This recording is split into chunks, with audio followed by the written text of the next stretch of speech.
Hi friends, welcome to RKR 007. இன்னைக்கு RKR 007ல நம்ம என்ன பார்க்க போறோம்னா டேஸ்டியான பீட்ரூட் சாதம் நம்ம எப்படி வீட்டில் செய்யறதுன்னு இந்த வீடியோவில் பார்க்க போகிறோங்க. அது மட்டும் இல்லைங்க, இது கலர்ஃபுல்லாக சாப்பிட்றதுக்கு ரொம்ப சூப்பராக இருக்கும். குழந்தைங்கன்னா நல்லா விரும்பி சாப்பிடுவாங்க. நீங்கள் டிஃபன் பாக்ஸில் ஸ்கூலுக்கு போகும்போது டிஃபன் பாக்ஸில் வச்சு கொடுத்து பாருங்கள்.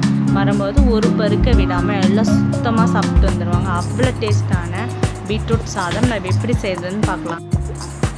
இது குழந்தைங்களுக்கு மட்டும் இல்லைங்க, சின்னவங்கலேருந்து பெரியவங்க வரைக்கும் எல்லாருமே சாப்பிட்லாம். உடம்புக்கு ரொம்ப ஹெல்த்தியும் கூட. வாங்க இந்த கலர்ஃபுல்லான பீட்ரூட் சாதம் நம்ம எப்படி செய்யணும்னு பார்க்கலாம். ஓகே, ஒரு மீடியம் சைஸ் ஒரு 5 பீட்ரூட் எடுத்து நான் மேலே இருக்கிற தோல் சீவிட்டு நல்லா கிரேட் பண்ணி எடுத்து வச்சுருக்குறேங்க. பாருங்கள், இந்த மாதிரி நல்லா சீவி எடுத்து வச்சுக்கோங்க. அடுத்தது வந்து ஒரு மூணு பெரிய வெங்காயத்தை வந்து நல்லா நீள் வாக்கில் கட் பண்ணி இந்த மாதிரி எடுத்துக்கலாம். மற்ற இன்க்ரீடியன்ஸ் எல்லாம் நான் போட அப்படியே நீங்கள் பார்த்துக்குங்க.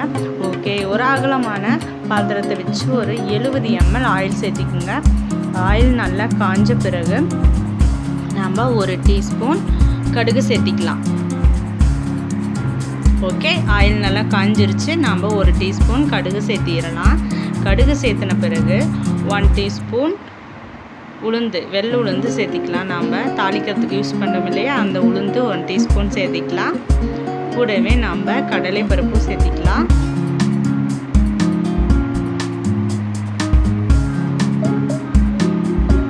எங்கிட்ட கடலை பருப்பு கொஞ்சமாக இருக்கிறதுனால நான் ஒரு 4-5 தான் போட்டிருக்கிறேன். நீங்கள் 1 டீஸ்பூன் சேர்த்திக்கோங்க. ஓகே, இது நல்லா பொன்னிறமாக வதங்கட்டும். இது வந்து லோ ஃப்ளேமில் வச்சுருங்க, இல்லைன்னா கருகி போயிடும். அடுத்தது நாம் நீள்வாக்கில் கட் பண்ணி எடுத்து வச்சுருக்கிற வெங்காயத்தை நம்ம இதில் சேர்த்திக்கலாம். பொடியாக கட் பண்ண தேவையில்லைங்க, நீள்வாக கட் பண்ண போதும். நம்ம தயிர் பச்சடிக்கெல்லாம் யூஸ் போடுறவங்கள அந்த மாதிரி நீள்வாக்கில் நம்ம கட் பண்ணி எடுத்து இதில் சேர்த்திக்குங்க.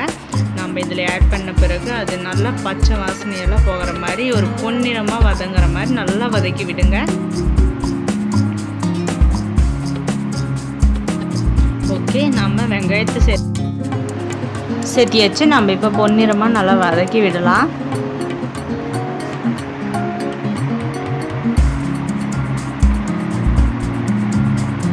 அதை நல்லா வதக்கி விட்டுக்கிட்டே இருங்க.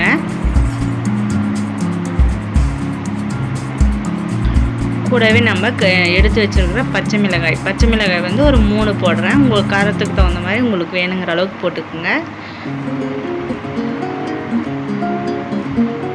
நல்லா அதை பச்சை வாசனை போகிற மாதிரி நல்லா வதக்கி விடுங்க. வெங்காயம் பச்சை மிளகாயும் நல்லா வதக்கி விடுங்க.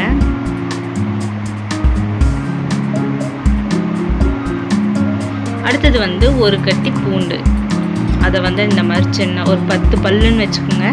அதை வந்து இந்த மாதிரி பொடியாக கட் பண்ணி இதில் சேர்த்திக்கோங்க. பூண்டு சேர்த்தும் போது நல்லா இன்னும் டேஸ்ட் கொடுக்கும். கறிவேப்பிலை சிறிதளவு சேர்த்திக்கலாம். நல்லா மிக்ஸ் பண்ணி விட்டுட்டு நல்லா வதக்கி விடுங்க. அதையே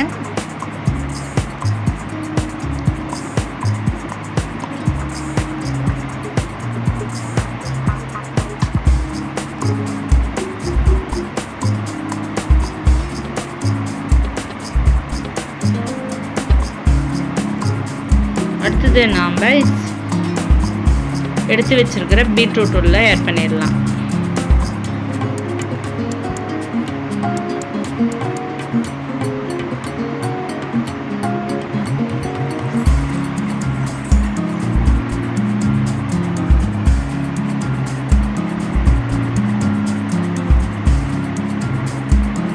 ஓகே, நம்ம எடுத்து வச்சிருக்கிற பீட்ரூட் ஆட் பண்ணிவிட்டு அதை நல்லா மிக்ஸ் பண்ணி விட்டு நல்லா வதக்கி விடுங்க. ஒரு 2 நிமிஷம் நல்லா வதக்கி விடுங்க.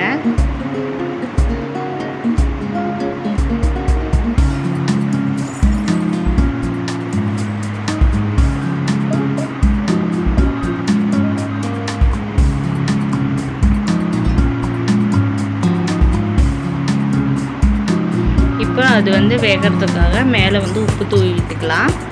உங்களுக்கு எவ்வளோ உப்பு தேவைப்படுதோ அந்த அளவுக்கு போட்டுக்கோங்க.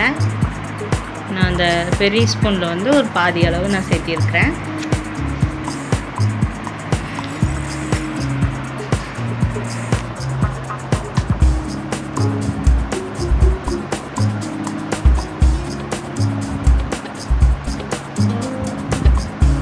அடுத்தது வந்து தேவையான அளவு மஞ்சள் தூள் ஒரு 1/2 டீஸ்பூன் சேர்த்திக்கோங்க. நான் வந்து சாம்பார் பொடி ஒரு 3-4 டீஸ்பூன் சேர்த்திருக்கிறேன்.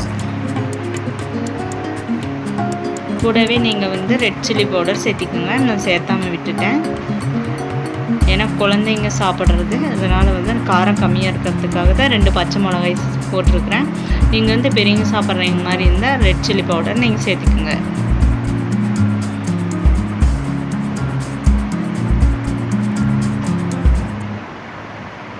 ஓகே, அதை நல்லா வதக்கி விடுங்க.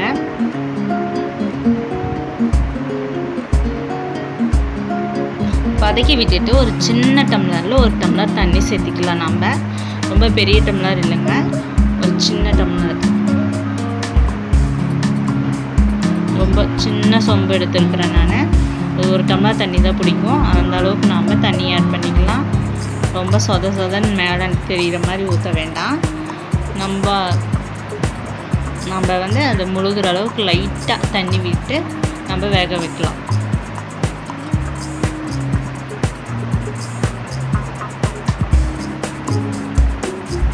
ஓகே, இது நல்லா குக் ஆகட்டும். நல்லா இதை வதக்கி விட்டுருங்க. வதக்கி விட்டுட்டு நல்லா மூடி போட்டு ஒரு 2-3 நிமிஷம் நல்லா குக் ஆகட்டும். பாருங்கள், சூப்பராக குக் ஆகிடுச்சு.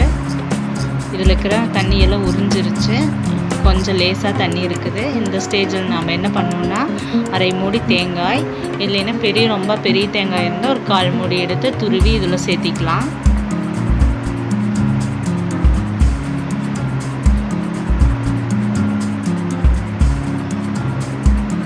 தேங்காயை சேர்த்திட்டு நல்லா அந்த தேங்காய் வந்து எல்லா பீட்ரூட்டுக்கும் நல்லா பரவுற மாதிரி நல்லா கலந்து விடுங்க.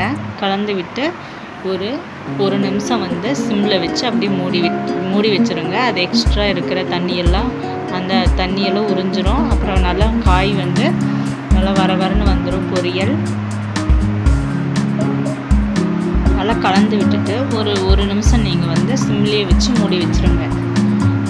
தண்ணியெல்லாம் நல்லா உறிஞ்சிருச்சு, லைட்டாக தண்ணி இருக்கிற மாதிரி இருக்குது. அது வந்து நல்லா உரியட்டும். கொஞ்ச நேரம் மூடி வச்சு நல்லா கிளறி விட்டிங்கன்னா சரியாக போயிடும்.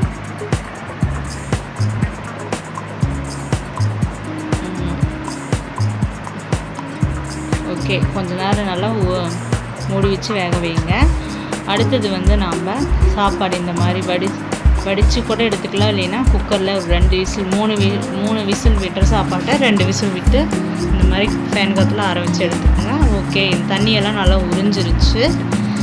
அடுத்தது வந்து நம்ம சாதத்தை அந்த பீட்ரூட் பொரியலில் சேர்த்திடலாம்.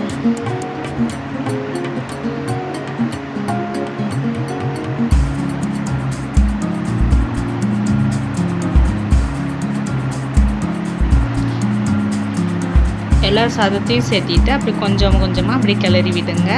பொறுமையாக மெதுவாக கிளறி விடுங்க. எல்லா இடத்துலையும் ஈவனாக பரம்பர மாதிரி நம்ம கிளறி விடலாம். பொறுமையாக கிளறி விட்டு போதுமானது.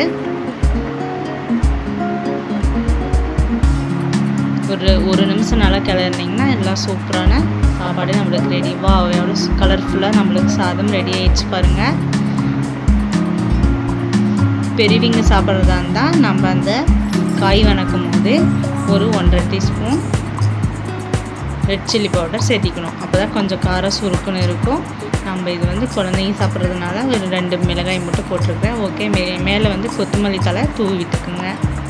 அவ்வளோதாங்க, சூப்பரான கலர்ஃபுல்லான பீட்ரூட் சாதம் ரெடி. நீங்கள் வேணால் இந்த மாதிரி வீட்டில் பண்ணி கொடுங்க.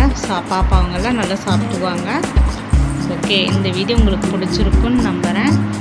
இந்த வீடியோ உங்களுக்கு பிடிச்சிருந்தா மறக்காமல் நம்ம RKR 007 மறக்காமல் சப்ஸ்கிரைப் பண்ணுங்கள், ஷேர் பண்ணுங்கள், பக்கத்தில் இருக்கிற பெல் பட்டனை கிளிக் பண்ணுங்கள். அப்போ தான் நாம் போடுற வீடியோ உங்களுக்கு உடனே வந்து சேரும். இது வரைக்கும் இந்த வீடியோவை பார்க்குறதுக்கு ரொம்ப நன்றி. ஓகே, பாய்.